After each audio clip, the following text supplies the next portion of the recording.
இது வந்து அபத்தமானது. அதாவது என்னோட ரிலீஜியஸ் சென்டிமெண்ட் ஹர்ட் ஆயிடுச்சு அப்படின்னு சொல்லி ஏதோ ஒரு சீனுக்கு ஒரு படத்தையே நீக்க வைக்கிறது அப்படிங்கறதெல்லாம் வந்து ரொம்ப ரொம்ப அபத்தமானது.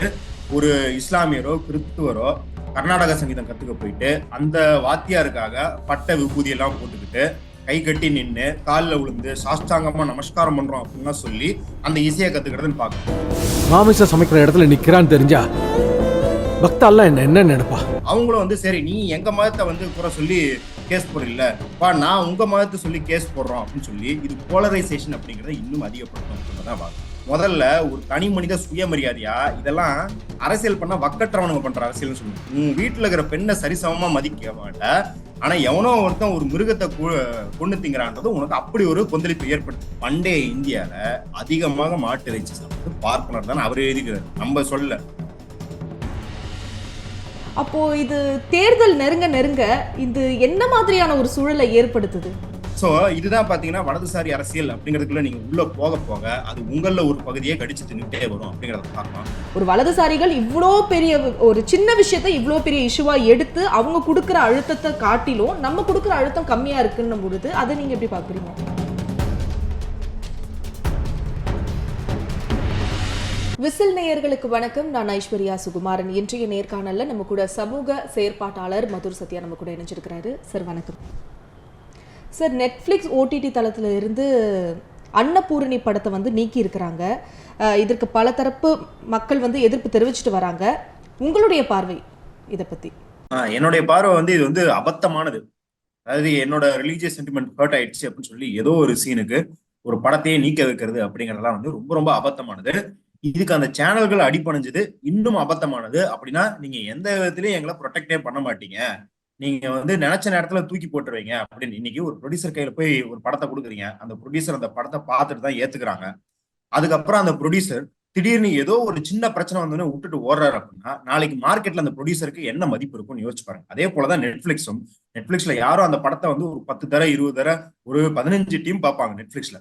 உங்களுக்கு வந்து மீடியா துறையில இருக்கிறனால தெரியும், ஒவ்வொரு டேரக்டரோ அசிஸ்டன்ட் டேரக்டரோ போய் நெட்ஃபிளிக்ஸ்ல கதை சொல்லி அதை ஓகே பண்ணி படம் எடுத்து அதை அப்லோட் பண்றதுக்குள்ள உயிரே போயிடும் அப்படின்ற அளவுக்கு நெட்ஃபிளிக்ஸ்ல வந்து அதை செக் பண்ணுவாங்க. அப்படியெல்லாம் செக் பண்ண நெட்ஃபிளிக்ஸ் யாரோ ஒரு குழு வந்து எங்க ரிலீஜியஸ் சென்டிமெண்ட் ஹர்ட் ஆயிடுச்சு அப்படின்னு சொல்லும் போது நீக்கிறாங்க அப்படின்றது ரொம்ப பெரிய அபத்தம். இது வந்து ஒரு மிக மிக தவறான முன்னுதாரணம். நாளைக்கு யார் வேணாலும் என்ன வேணாலும் கிளைம் பண்ணிட்டு இந்த படத்தை தூக்குங்க அந்த படத்தை தூக்குங்கன்னு போர்க்கொடி உயர்த்தலாம்ல. இதுக்கு முன்னாடி காலத்துல இது மாதிரி நடந்திருக்கு அப்படிங்கிறது உண்மை. ஆனா அதுக்கெல்லாம் அரசாங்கமோ இல்ல இந்த தளங்களோ ப்ரொடியூசர் கவுன்சிலோ இசைஞ்சிருக்கா அப்படின்னு பார்த்தா கிடையாது. என்னைக்கெல்லாம் அது வந்து ரொம்ப வீரியமான பிரச்சனை, இருக்கலே சீரியஸான பிரச்சனைகள் இல்ல சென்சிட்டிவான இஷ்யூ அப்படின்னும் போதுதான் ஆக்ஷன் எடுத்திருக்காங்க இல்லையா. இப்படி பொத்தாம் பொதுவா எங்க ரிலீஜியஸ் சென்டிமெண்ட் ஹர்ட் ஆயிடுச்சு அப்படின்னா ஆக்ஷன் எடுத்தது கிடையாது. இன்னொன்னு, அந்த படத்துல அப்படியெல்லாம் பாத்தீங்கன்னா அது படமே வந்து ஒன்னும் ஆஹா ஓஹோன்ற படம் கிடையாது, ஏதோ ஒரு சுமாரான படம் தான். அந்த படத்துலயும் யாரையும் அவமதிக்கும் வண்ணத்தில் கிடையாது, எந்த மதத்தையும் அவமதிக்கிற வண்ணத்துல கிடையாது. இதுல என்ன அப்படின்னா அவங்க ஹர்ட் ஆகுறதே எதுக்கு அப்படின்னா எல்லாரையும் மதிப்பு மரியாதையோட காட்டிருக்கிறதா அவங்களுக்கு ஹர்ட் ஆயிருக்குது. ஏன்னா இங்க வந்து திரைத்துறையில பொதுவாக அதுவும் இந்த அரசியல் சூழல்ல எப்படியான படங்கள் வெளியே வரணும்னு அவங்க நினைக்கிறாங்கன்னா, இப்ப கேரளா ஸ்டோரி மாதிரி ஒரு இஸ்லாமிய ஆணை காட்டினீங்கன்னா அந்த இஸ்லாமியான அந்த பெண்ணை வந்து மயக்கி ஐசிஸ்க்கு கொண்டு போய் வித்துருவாரு, இல்ல பாலியல் வன்புணர்வு செஞ்சிருவாரு. இப்படி இஸ்லாமியர்களை சித்தரிச்சா மட்டும்தான் ஏத்துக்கிற மனநிலையில இவங்க இருக்கிறாங்க. இஸ்லாமியர்களை வந்து நல்லவங்களாவும் ரொம்ப அன்பானவங்களாவும் காட்டுறதுதான் இவங்களுக்கு ரிலீஜியஸ் சென்டிமெண்ட் ஹர்ட் ஆகுது. அந்த பார்ப்பன பெண் வந்து கறி சமைச்சதை விட இதுதான் அவங்களுக்கு இன்னும் வந்து உறுத்தலாக இருக்குது அப்படிங்கறதான் வந்து அவங்களோட ரியாக்ஷன்ஸ் வந்து நம்ம பாக்குறோம். ஏன்னா அவங்க தொடர்ந்து லவ் ஜிஹாத் அப்படிங்கிற வார்த்தையை பயன்படுத்திக்கிட்டே இருக்கிறாங்க அப்படிங்கிறத நம்மளால பார்க்க முடியுது. இந்த லவ் ஜிஹாத் அப்படிங்கிற கருத்தே வந்து என்னமோ தொன்று தொட்ட வந்த கருத்து கிடையாது. உங்க ரிலீஜியஸ் சென்டிமெண்ட் எப்படி வந்து லவ் ஜிஹாத் அப்படிங்கிற ஒரு 10-20 வருஷத்துக்கு முன்னாடி பிஜேபி காரங்க ஆர்எஸ்எஸ் காரங்க காயின் பண்ண வேர்ட்ஸ் வந்து உங்க ரிலீஜியஸ் சென்டிமெண்ட்டை எப்படி உருவாக்கும்?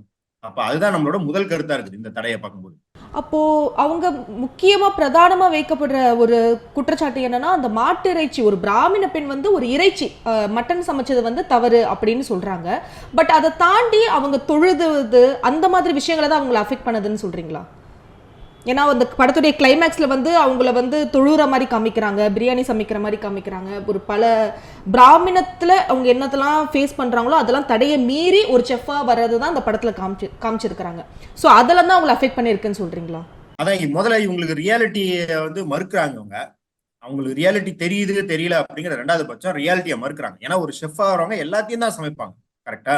இப்போ வந்து மிஸ்டர் பட் வந்து ஷெஃபா இருக்கிறாரு. அவர் வந்து பெரிய பெரிய ஸ்டார் ஹோட்டல்கள்ல சமைக்கிறாரு.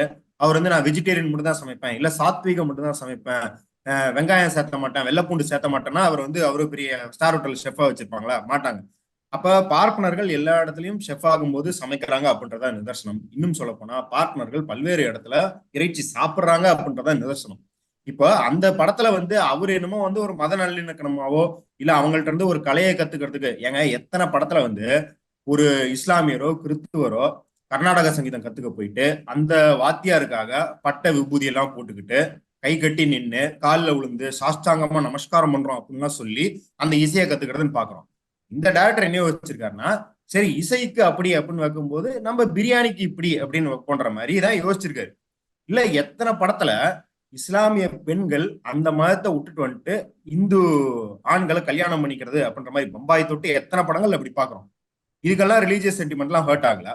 ஆனா எப்ப வந்து ஒரு இந்து பெண் இஸ்லாமியரை கல்யாணம் பண்ணிக்கிறாரு அப்படின்னும் போது ரிலீஜியஸ் சென்டிமெண்ட் ஹர்ட் ஆகுது. ஏன்னா இவங்க இந்த தொடர் பிரச்சாரத்தின் ஒரு வடிவமா தான் இருக்கிறாங்க. நான் வந்து இன்னைக்கு சொல்றதுக்காக வந்து இந்த புக்கே கையில வச்சிருக்கேன். மோடிஸ் இந்தியா அப்படின்ற புத்தகம், இது கிறிஸ்டோபர் ஜெஃபர்லா அப்படின்றவர் எழுதின புத்தகம். இந்த பக்கம் 166 சொல்றாங்க, இவங்க தொடர்ந்து இந்த பிரச்சாரங்களை பண்ணிக்கிட்டே வராங்க. ஆனா ஒரு புள்ளி விவரம் என்ன சொல்லுதுன்னா, 2005ல இருந்து 9 வரைக்கும் 229 கேஸுகள் இந்த மாதிரி எடுத்து ஆராயிறாங்க. மிஸ்ஸிங் கேர்ள்ஸ் கேஸ், இது மாதிரி வந்து கன்வெர்ட் ஆயிட்டாங்க, கடத்தி கொண்டு போய் கன்வெர்ட் பண்ணிடுறாங்க. இதுதான் அவங்களும் சொல்றாங்க, லவ் ஜிஹாதை இந்த படம் ப்ரமோட் பண்ணுது அப்படின்னு. அதுல என்ன கண்டுபிடிச்சிருக்காங்கன்னா, வீட்டை விட்டு ஓடி போன 229 பெண்கள்ல மொத்தம் 63 பெண்கள் தான் மாற்று மதத்துக்கு சென்றுக்கிறாங்க அப்படின்னு. உடனே இப்ப இந்த 63 பாருங்க, 63 பேர் கன்வெர்ட் ஆயிட்டாங்களா அப்படின்னுவாங்க. ஆனா இதுல வேடிக்கை என்னன்னா, 58 பேர் இந்து மதத்துக்கு வந்திருக்கிறாங்க. இஸ்லாத்துல இருந்து 38 பெண்களும், 20 பெண்கள் கிறிஸ்தவத்துல இருந்து இந்து ஆண்களை கல்யாணம் பண்ணி இந்து மதத்தை பின்பற்ற ஆரம்பிச்சிட்டாங்க. அப்ப 5 பேர் தான், எங்க 63 பேர்ல 5 பேர் தான் இஸ்லாத்துக்கோ கிறிஸ்துவத்துக்கோ போயிருக்கிறாங்க. மிச்சம் 58 பேரு அங்க இருந்து இந்து குடும்பங்களுக்கு வந்து சேர்ந்திருக்கிறாங்க. அப்ப இப்படிதான் நாடு முழுக்க நிலைமை இருக்குது. இவங்க கோர்ட்ல கேஸ் போடும்போது கூட, இந்த படத்துக்கு இல்லை, தொடர்ந்து லவ் ஜிஹாத்னு ஏகப்பட்ட கேஸ்கள் வந்து உத்தரப்பிரதேச, ஹரியானா எல்லா இடத்துலயும் போடுறாங்க. அங்க கூட நீதிபதிகளின் முன்னாடி இவங்களால புள்ளி விவரங்களை சமர்ப்பிக்க முடியல. லவ் ஜிஹாத்னு ஒண்ணு நான் தேசம் முழுக்க நடக்குதுன்னு இவங்க குற்றச்சாட்டு வைக்கிறாங்க. அது எங்கேயும் நடந்ததாக பெருவாரியாக இல்ல. பெருவாரியான இடத்துல இந்து ஆண்கள் தான் பாத்தீங்கன்னா ஒரு பிரிவிலேஜ்டு பொசிஷன்ல இருக்கிறாங்க. நிறைய இடத்துல அவங்களால மாற்று மதத்தினர் கல்யாணம் பண்ணிக்க முடியுது அப்படின்றத பாக்குறோம் பெருவாரியாக. இதுக்கு மாறாக இந்த படம் காட்டுது, இது வந்து எல்லாத்தையும் நான் சொன்ன மாதிரி மரியாதையோட நடத்துது அப்படின்றத அவங்களுக்கு ரிலீஜியஸ் சென்டிமெண்ட் ஹர்ட் ஆகுது அப்படின்னு சொல்றாங்க. ஏன்னா இவங்களுக்கு வந்து இவ்வளவு வீரியமாக இந்த பிரச்சாரம் பண்ணிக்கிட்டு இருக்கும்போது, நீங்க கிறிஸ்தவரோ இந்துவோ, இல்ல கிறிஸ்தவரோ முஸ்லிமோ இந்துவோ, இந்த மாதிரி காம்பினேஷன்ல சேர்ந்து வாழவே முடியாது அப்படின்றதான் உண்மை அப்படின்னு நாங்க பிரச்சாரம் பண்ணிட்டு இருக்கும்போது, நீங்க எப்படி எல்லாரும் ஒண்ணு சேர்ந்து வாழ்வாங்க, நீங்க எப்படி எல்லாரும் ஒருத்தர் உணவை இன்னொருத்தர் உண்ணுவாங்க அப்படின்னு நீங்க காட்டலாம் அப்படிங்கறதா உங்களுக்கு வெறி ஊட்டுது அப்படிங்கறதா நான் வந்து விளக்குறேன். அப்போ இப்போ இந்த நிலைப்பாடை நீங்க எப்படி பாக்குறீங்க? ஏன்னா நீங்க தான் சொன்னீங்க இதற்கு முன்னதாகவும் இப்படி நடந்திருக்கு அப்படின்னு சொல்லியிருக்கீங்க. ஆனா அந்த நேரத்துல யாரும் இதுக்கு இசைஞ்சு போகல அப்படின்னு சொல்லியிருந்தீங்க. அப்போ இப்போ கொடுக்கப்பட்ட அழுத்தத்தினால, ஒரு குறிப்பிட்ட வலதுசாரி கட்சிகளால கொடுக்கப்பட்ட அழுத்தத்தினால ஒரு படத்தையே ஒரு நெட்ஃபிளிக்ஸ் ஓடிடி தளத்துல இருந்து எடுக்க முடியும் அப்படின்னா இந்த நிலைப்பாடு என்ன மாதிரியான ஒரு முன் உதாரணமா இருக்கு? இது கண்டிப்பாக அதான் ரொம்ப பெரும் ஆபத்தான முன்னுதாரணம். இப்ப பாருங்க, எந்தெந்த கோரிக்கைகளுக்கு இசைறாங்க அப்படின்னு பாக்கணும். அதாவது எல்லா கோரிக்கைகளும் அவங்க இசையில. இந்த நேரத்திலே இப்ப ஃபேமிலி மேன் வந்து தமிழர்களோட உணர்வை கொச்சைப்படுத்துறதாக இருந்தது. தமிழர்கள் எல்லாருமே பயங்கரவாதிகளாகவும், இல்ல தமிழ்நாட்டுல வந்து பயங்கரவாதிகளை உருவாக்குறது இல்ல பதுக்கி வைக்கிறதே வேலையாக இருப்பதாகவும் சித்தரிக்கிறாங்க அப்படின்னு சொல்லும்போது, அமேசான் அதை பத்தி கண்டுக்கவே கிடையாது. அதுல நடிச்ச ஆக்டர்ஸ் கூட எதுவுமே கண்டுக்கிட்டதே கிடையாது. ஆனா ஒரே ஒரு சின்ன குழு, அது தமிழகம் அப்படிங்கிற ஒரு பெரிய மாநிலம், அதுல இருக்கிற 8 கோடி மக்களோட உணர்வு அப்படிங்கிறதுக்கு இன்னொரு பக்கம் ஏதோ ஒரு 50 பேர் வந்து எங்க ரிலீஜியஸ் சென்டிமெண்ட் ஹர்ட் ஆயிடுச்சு அப்படின்னு சொல்றதுக்கு இத கையில எடுக்கிறாங்க. அதை மதிக்கிறதே இல்லை அப்படின்னு பாக்குறோம். அப்ப அங்கதான் வந்து இந்த இம்பேலன்ஸ் நம்மளுக்கு தெரியுது. ஏன் இன்னைக்கே கூட நேத்து நான் இதே மாதிரி ஒரு நேர்காணல் கொடுத்துட்டு கீழே எல்லாரும் என்ன கேட்கறாங்க அப்படின்னா, ஏன்டா வந்து ஒரு இஸ்லாமிய பெண் வந்து பன்னிக்கறி சமைச்சா வந்து விட்டுருவீங்களாடா அப்படின்னு வந்து எல்லாரும் வந்து அசிங்க சிங்கமா திட்டுறாங்க. இது வந்து முன்னாடி காலத்துல வந்து வந்து ஏசியாவில் கலாட்டா போன்ற சேனல்கள் வந்து பீஃப் பத்தி டாக்குமெண்ட்ரி பண்ணும்போது கீழே பாத்தீங்கன்னா, நீங்க வந்து பீஃப் மட்டும் தான் டாக்குமெண்ட்ரி பண்ணுவீங்களா, ஏன் பன்றிக்கறி பிடித்து பண்ண வேண்டியதுதானே, ஏன்னா நீங்க இஸ்லாமியர்களுக்கு பயப்படுறீங்க அப்படிங்கிற மாதிரியான வாதங்களை வைப்பாங்க. நம்ம என்ன கேட்கிறோம்னா, முதல்ல 2 விஷயம். ஒண்ணு, எந்த இஸ்லாமியரும் நீ பன்னிக்கறி சாப்பிடாதெல்லாம் சொன்னது கிடையாது. அவங்களுக்கு பன்னிக்கறி சாப்பிட மாட்டாங்க அவங்க, அவ்வளவுதான் ஒழிய நீ பன்னிக்கறி சாப்பிட்டா எனக்கு ரிலீஜியஸ் சென்டிமெண்ட் ஹர்ட் ஆகுதுன்னா இஸ்லாமியத்துல கிடையாது. ஏன்னா நீங்க பசுவை மாதான்னு சொல்ற மாதிரி அவங்க பன்னிய மாதான்லாம் சொல்ல. அவங்க பன்னியை ஏன் சாப்பிட மாட்டோம் அப்படின்னா அது அசுத்தம், அது எங்களுக்கு ஆகாதுன்றதான் அவங்க சொல்றாங்க. 2வது, இன்னைக்கு நாடு முழுக்க நீங்க சொன்ன மாதிரி இன்னைக்கு நாடு முழுக்க நிலைமை அப்படிங்கிறது பன்றிக்கறிக்கு சட்ட ரீதியாக தடை இருக்குதா, மாட்டு இறைச்சிக்கு சட்ட ரீதியாக தடை போட முயற்சிக்கிறாங்களா? பல மாநிலங்கள்ல மாட்டு இறைச்சிக்கு தான் தடை இருக்குது. அப்ப அந்த சூழல்ல தான் நம்ம இந்த சைடு எந்த சைடு அநீதி இழைக்கப்படுதோ அந்த சைடு எடுக்கிறோம் அப்படிங்கிறது. அதுதான் நீங்க இப்ப சொன்ன மாதிரி இது முன்னுதாரணம் அப்படிங்கிறத விட அவங்க ஏற்கனவே இதுக்காக கிரவுண்டை ப்ரிப்பேர் பண்ணி வச்சுட்டாங்க அப்படிங்கிறத நம்ம பாக்குறோம். ஏன்னா ஒரு போன மாசம் வந்து டிசம்பர் மாசம் வந்து குளிர்கால கூட்டத்தொடர் நடந்தது. அப்ப டெலிகம்யூனிகேஷன் பில், அப்புறம் வந்து பிராட்காஸ்ட் சேஃப்டி பில் அப்படின்னு 2 மசோதாவை அரசாங்கம் பாஸ் பண்ணிருக்கு. அந்த பாஸ் பண்ண அரசாங்கம் மசோதா என்ன சொல்லுது அப்படின்னா, இனிமேல் நீங்களோ நானோ கூட அவங்களுக்கு ஒவ்வாத கருத்தை வெளியிட்டால் நம்ம சிங்கிள் பர்சனே ஒரு பிராட்காஸ்ட் சோர்ஸாக கன்சிடர் பண்ணப்பட்டு நம்மளோட டிவைசஸ், லேப்டாப் ஆகட்டும், போன் ஆகட்டும், எல்லாத்தையுமே அவங்களால முடக்க முடியும். இன்னைக்கு நெட்ஃபிளிக்ஸ் ஒரு படத்தை நீக்கிறதா பாக்குறோம். நாளைக்கு விசில் சேனல்ல இருந்து இந்த வீடியோ நீக்க மாட்டாங்க. விசில் சேனல் ஐஸ்வர்யா இன்டர்வியூ எடுக்கிறாங்களா, அவங்களோட பர்சனல் மொபைல்ல இருந்து, அவங்களோட டேப்ல இருந்து, வீட்டுல வச்சுக்கிற பிசி, டிவி, கார்டு எல்லாத்தையும் எடுத்துட்டு போயிடுவாங்க. சோ அதுக்கான அதிகாரத்தை இவங்க ஏற்கனவே ஏற்படுத்தி வச்சுட்டு தான் இதை செயல்படுறாங்க. இது என்ன பெரிய நம்மளுக்கு அதிர்ச்சி ஊட்டும் விஷயமாக இருக்குன்னா, இது தமிழ்நாட்டுல ஒரு படத்துக்கு நிகழ்த்தப்படுது அப்படிங்கிறதான். ஏன்னா ஏற்கனவே பாத்தீங்கன்னா ஹரியானால, யூபிலையும் கௌரக்ஷாஸ் அப்படின்னு சொல்லிட்டு இந்த மாதிரியான சென்டிமெண்ட்டுக்கு எதிராக செயல்படுறதுக்கு எல்லா கட்டமைப்பும் செஞ்சு வச்சுட்டாங்க. இன்னும் உங்களுக்கு ரொம்ப அதிர்ச்சிகரமா இருக்கும். லவ் ஜிஹாத் அப்படிங்கிறது யூபியில எப்படி இருக்குது அப்படின்னா, எல்லா ஆபீஸ்லயும் ஒரு ஸ்பை வச்சிருப்பாங்க. எப்படி ரமணா படத்துல வந்து லஞ்சம் வாங்காதவர்களை வந்து எல்லா ஆபீஸ்லயும் ஸ்பை வச்சிருப்பாங்களோ, அந்த மாதிரி யூபியில கவர்மெண்ட் ஆபீஸ், பிரைவேட் ஆபீஸ் எல்லா இடத்துலயும் ஒரு கம்பவுண்டரோ இல்ல கிளர்க்கோ இல்ல ஆபீசரோ யாரோ ஒருத்தர் அங்க ஸ்பையா இருப்பாரு.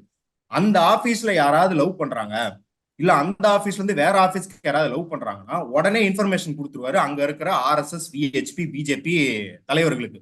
அதே போல ரெஜிஸ்டர் ஆபீஸ்ல ஒரு ஸ்பை இருப்பாரு. அந்த ரெஜிஸ்டர் ஆபீஸ்ல இருக்கிற ஸ்பை நாளை காலைல 10:30 மணிக்கு அந்த தம்பதியர்கள் கையெழுத்து போட வராங்க அப்படின்றத போலீஸுக்கும் RSSக்கும் போன் பண்ணி சொல்லிடுவாங்க.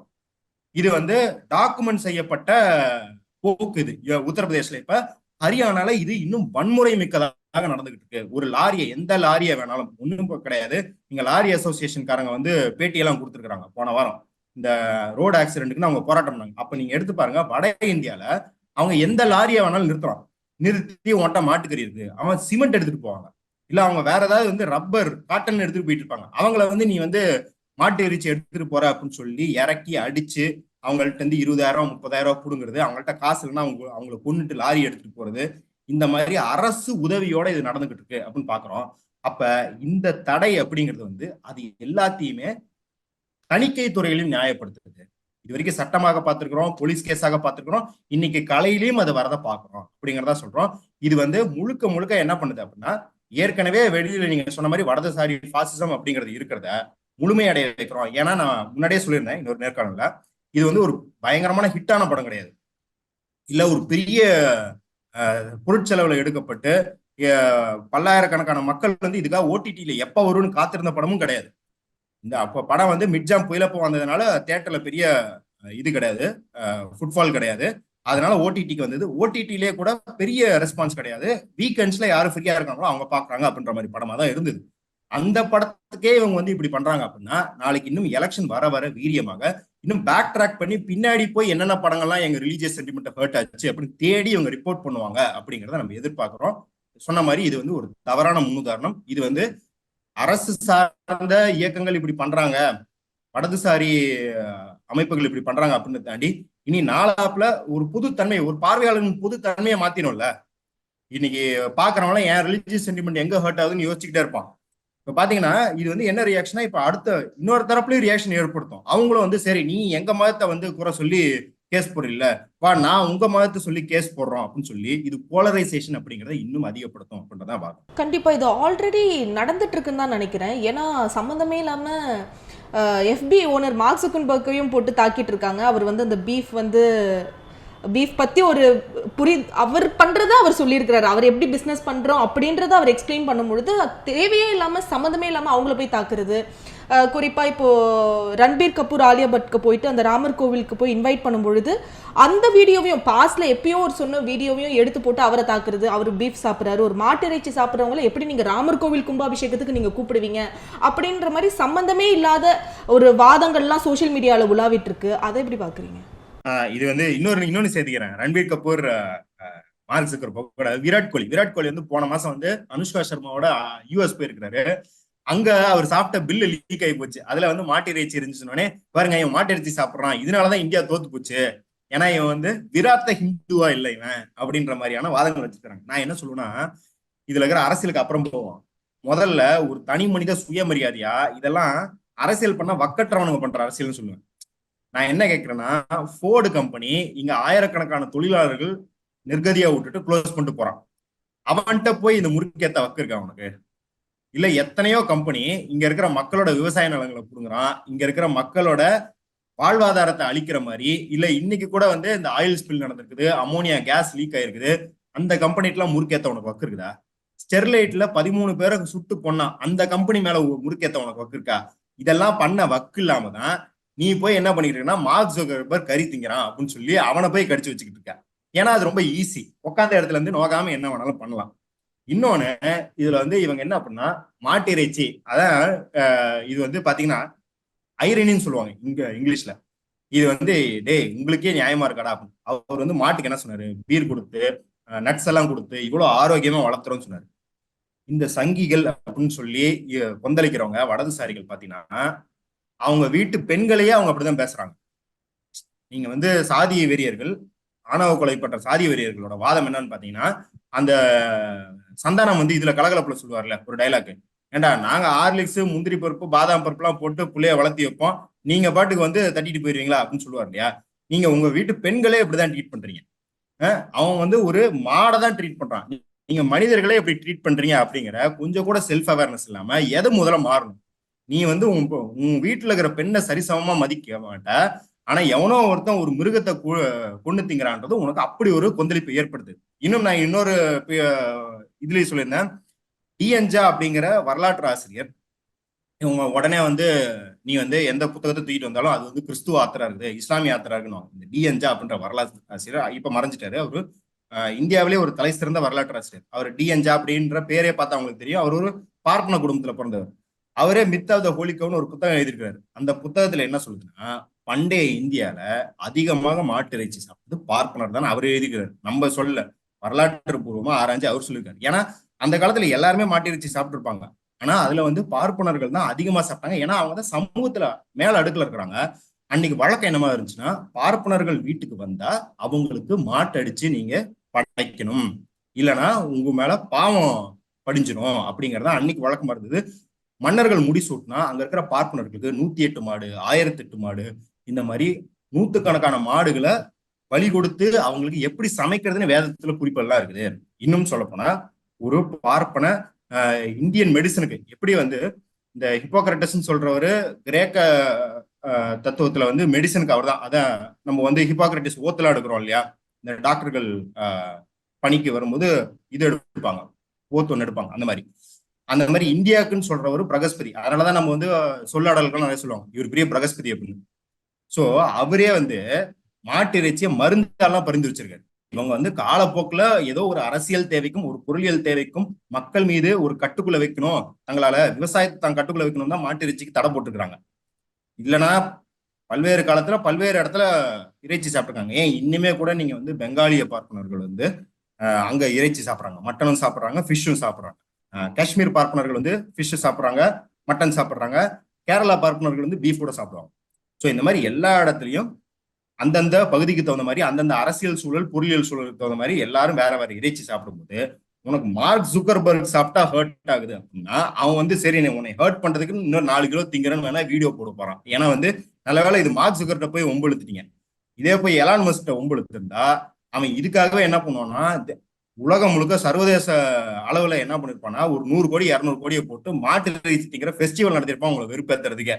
அதனால வந்து இந்த சங்கிகள்லாம் தங்களோட லிமிட் தெரிஞ்சு எது முக்கியம் அப்படிங்கிறது தெரிஞ்சு அவங்க விளையாடணும். இந்த மாதிரி வந்து தவறான வரலாற்று புரிதல்களோட இல்ல தனக்கு எந்த உரிமை அடுத்தவன் எந்த உரிமை அப்படிங்கிறது தெரியாம அடுத்தவனோட உரிமையில வந்து தலையிட்டுக்கிட்டும் அதை பத்தி கொச்சையாக பேசிக்கிட்டோம் அவங்களோட குடும்ப வாழ்க்கையில தலையிட்டுக்கிட்டும் இருக்கக்கூடாது அப்படிங்கிறத நம்ம சொல்லிக்கிறோம். அப்போ இப்போ எல்லாத்துலயுமே அரசியல் புகுத்துற மாதிரி ஒரு பிம்பம் இல்ல, அதுதான் நடந்துட்டு இருக்கு. இப்போ வந்து சினிமாக்குள்ள வந்துட்டாங்க அரசியலை புகுத்தி, அதுக்கப்புறம் கிரிக்கெட்ல அதுலயும் அரசியலை புகுத்திட்டாங்க, ஆன்மீகத்திலயும் இப்ப ராமர் கோவில்லையும் அரசியலை புகுத்திட்டாங்க. அப்போ இது தேர்தல் நெருங்க நெருங்க இது என்ன மாதிரியான ஒரு சூழலை ஏற்படுத்துது? எல்லாமே அரசியல் மயமாக்கப்பட்டுச்சுன்னா அப்போ ராமர் கோயில் பாருங்க, முதல்ல அவங்க இடிச்சதே பெரும் துயரம். பாபரி மஸ்ஜித் இடிச்சுட்டு அங்க ஒரு கோயில் கட்டுறாங்க அப்படிங்கறதே பெரும் துயரம். அதுலயும் அந்த கோயில முழுசா கட்டி முடிக்கிறதுக்குள்ள போய் கும்பாபிஷேகம் பண்றாங்க. ஏன்னா எலெக்ஷனுக்காக. இவங்களுக்கு ராமர் மேலேயும் அக்கறை கிடையாது, ராமரை கும்பிடுறவங்க மேலேயும் அக்கறை கிடையாது. தங்களோட வாக்கு வங்கி தான் இவங்களுக்கு பிரதானமாக இருக்குது. அதுக்காக என்ன எக்ஸ்டென்ட்டுக்கு வேணாலும் போவாங்க. நீங்க வந்து ராம்கே நாம் அப்படின்னு சொல்லிட்டு ஒரு டாக்குமெண்ட்ரி இருக்கு. நீங்க எல்லாரும் அதை வந்து பார்வையாளர்கள் எல்லாரும் அதை யூடியூப்ல பார்க்கலாம். அது பேர் வந்து இந்த நேம் ஆஃப் காட், இல்ல வந்து ஹிந்தியில வந்து ராம்கே நாம் அப்படின்னு இருக்கு. அது வந்து ஆனந்த் பட்டவர்தன் அப்படின்னு சொல்லிட்டு ஒரு டாக்குமெண்ட்ரி டைரக்டர் எடுத்தது. அது 1992க்கு முன்னாடி இந்த பாபரி மஸ்ஜிதுக்கான ரத யாத்திரையும் அது இடிக்கப்பட்ட பிறகும் ரியல் டைம்ல எடுக்கப்பட்ட டாக்குமெண்ட்ரி. அங்க அந்த சுத்தி இருந்த மக்கள், அங்க இருந்த பூசாரிகள் எல்லாத்தையும் மையமாக வைத்து எடுத்த டாக்குமெண்ட்ரி.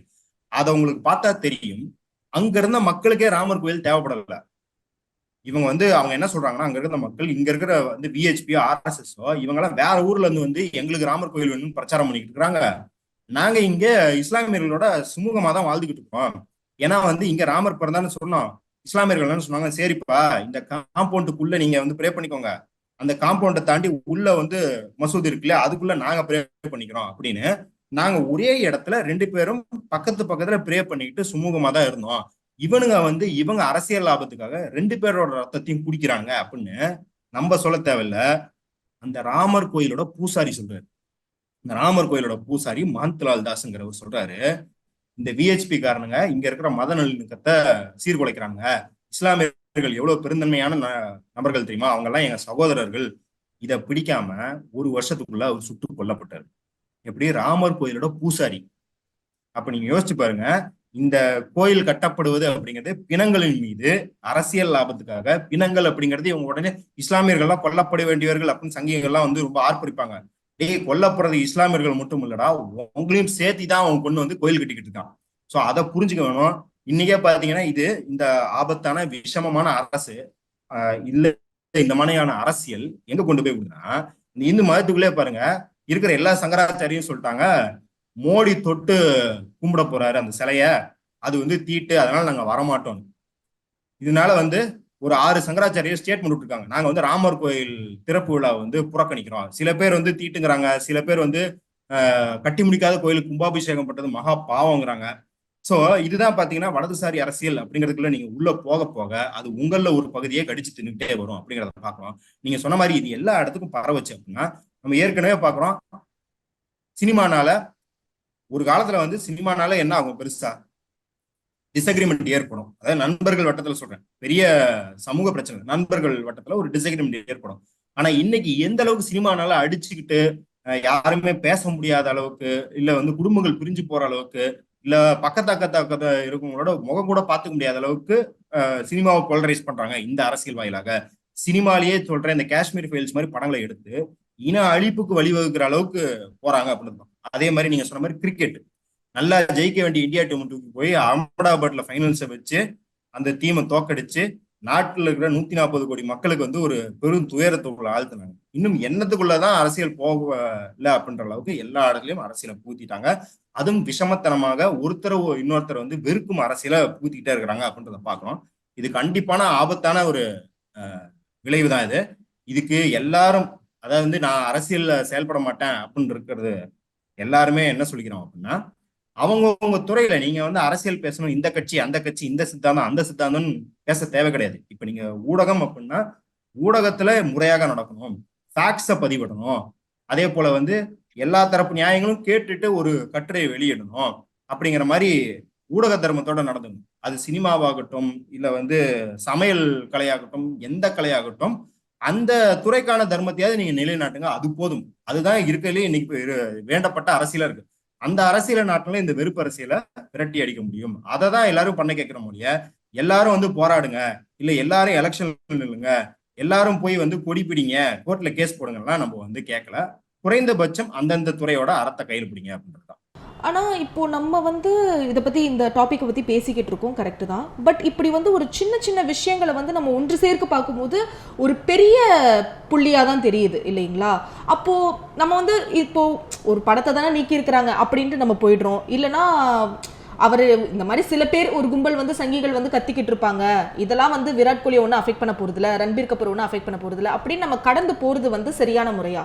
ஏன்னா இப்போ இதற்காக இப்படி ஒரு சம்பவம் நடந்துச்சு, இதற்காக கொடுக்கப்பட்ட எதிர்வினைகள், ஒரு ப்ரெஷர் வந்து நம்ம சைட்ல இருந்து கொடுக்கப்பட்டுதான்னு கேட்டா எனக்கு தெரிஞ்சு அவ்வளவா கிடையாது.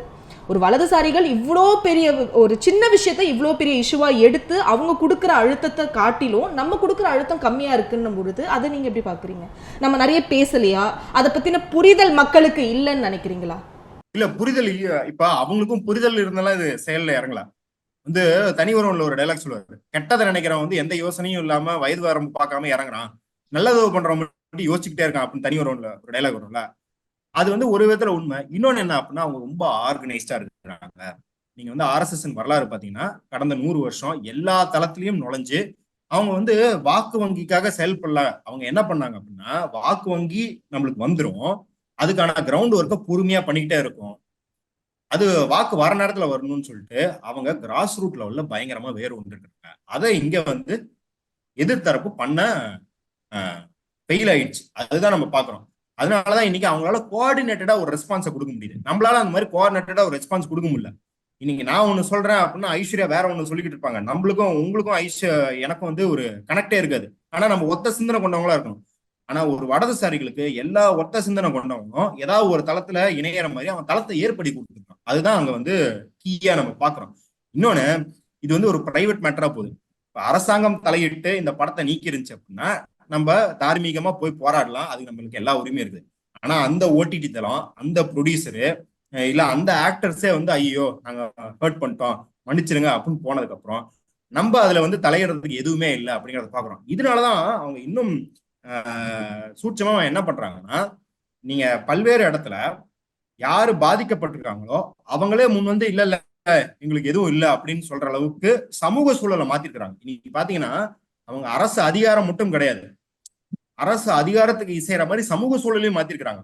சோ அதனால அரசு வந்து எல்லா இடத்துலயும் நானே வந்து செய்யணுங்கிற அவசியமே கிடையாது. முன்னாடி சர்வாதிகாரம் அப்படின்னா ஒரு அரசு காவல்துறையை விட்டோ இல்ல வேற யாரையோ விட்டோ மட்டும் அடிச்சு ஒடுக்கிறது மட்டும்தான் அரசு அதிகாரம், அரசு சர்வாதிகாரமாக இருந்தது.